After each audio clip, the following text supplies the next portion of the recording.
Hello Vijay ji लागे छे कि बड़ी दूर में बोले छी एना बुझा रहल छी हेलो कनी को ध्यान दियो नीट ट्रेवल बढ़ा दियो बेस ज्यादा बुझाय छे हमरा हमारो नाम फुलाए रंग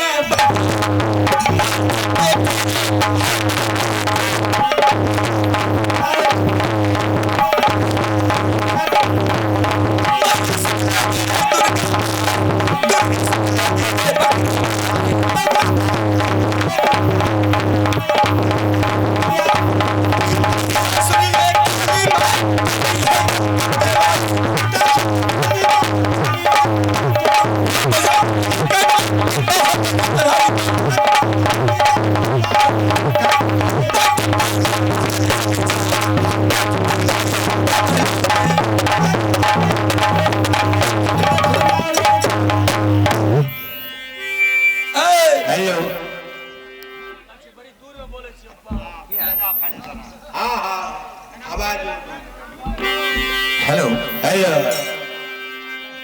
हेलो छे हेलो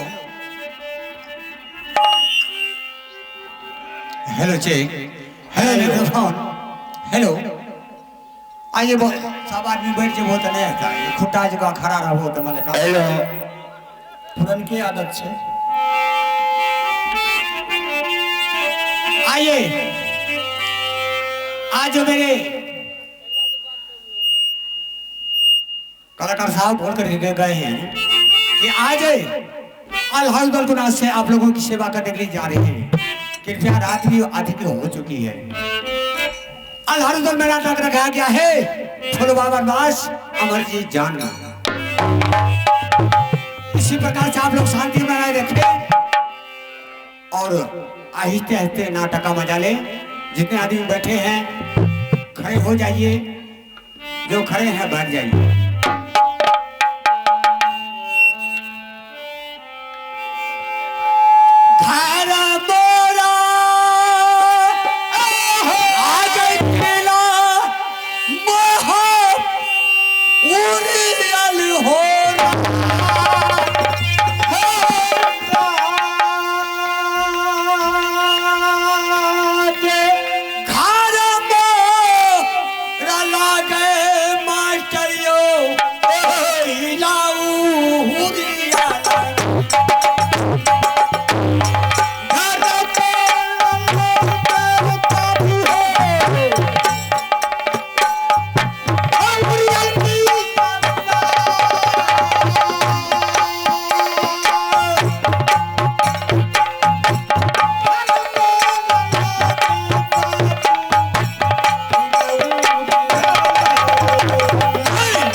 बेटा था, लेकिन यही चुगली के कारण 1 से 51 बेटा को बर्बाद कर दिया। कौन क्या है? तुम्हारा मेरा भागिन बाबू जंगीर उदय सिंह। जब तक मैं चुगली को काम नहीं करता तो रात का नींद नहीं होता है और दिन का चैन नहीं मिलता है। आज आज मैं कहां से झगड़ा शुरू करूं? कहां से? सबसे पहले हम जा रहे कहां? सत्तूर। छोट की पुतू के पास। छोट की पुतू को मैंने उल्टा सीधा पढ़ाऊंगा कि आज तुम्हारी नैहर में तुम्हारा पिता ने बहुत बड़ा मेला लगाया है धूमधाम से, और मैंने उसे उल्टा सीधा पढ़ा करके भेजेंगे राज बाबा बड़की के पास। और बड़की के पास जाकर के उन्हें भी उल्टा सीधा पढ़ा करके मैंने अभी 5 मिनट के अंदर में बड़की लगवा करके छोटकी को गर्दा छुड़वा देते हैं। उसके बाद यहाँ से मेरा काम जारी रहेगा।